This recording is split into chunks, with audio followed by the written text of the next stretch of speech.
From News Channel 7, time for 7 First Alert weather. It was one of those days when I looked at the temperature and it seemed really tempting to head outside for a walk in a little bit of sunshine, maybe a quick run, but then you walk outside and that wind would just hit you and seem to kind of cut right through you. We'll continue to see that wind in the forecast over the coming days, and also the mild temperatures staying, but they kind of cancel each other out.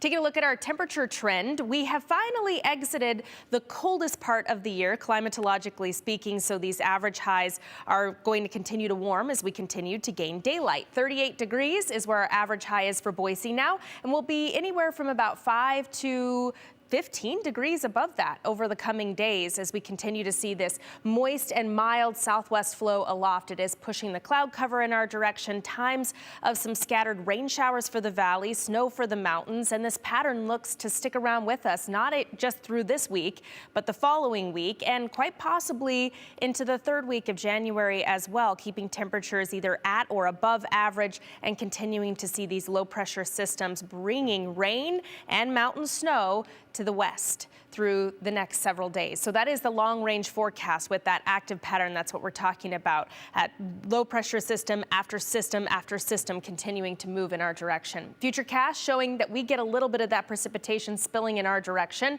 It starts tomorrow in the early morning hours, 6, 7 a.m. There may be some wet snow that tries to mix in with mainly rain for the valley, but ultimately I do think that this is more wet weather, keeping the snow in the mountains with that snow level rising to about 4,500 feet for tomorrow afternoon. And then into Monday, it looks like it's an even wetter day for the valley and a snowier day for our mountain areas. Really getting some great accumulations for our area ski resorts, as you can see some of that darker purple here through Monday afternoon. That is some heavier snowfall. It will be wet, heavy snow because we don't have the cold temperatures to give us the fluffy snow that piles up rather quickly. So it'll kind of fall and then compact, and then some more will fall and compact.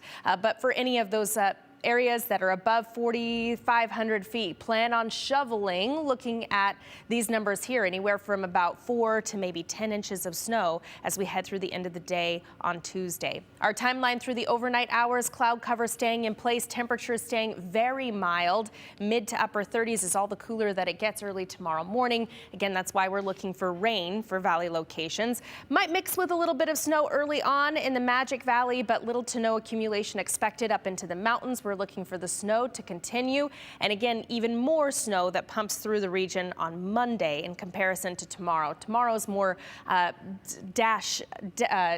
splash and dash, that's what I call it, in the springtime, where you get a little bit of rain and then it dries up, but the wind will be with us through the day tomorrow as well, gusting 25 to 30 miles per hour. Generally speaking, it is that wind out of the southeast, so that will also turn any wet snow for the valley over to just raindrops. 7-day forecast showing again mild temperatures continuing, as well as the cloud cover, as well as some times of active weather, and by the time we hit next weekend, we may be looking at another round of some valley rain and mountain snow working through. Shara? All right, so keep my umbrella handy.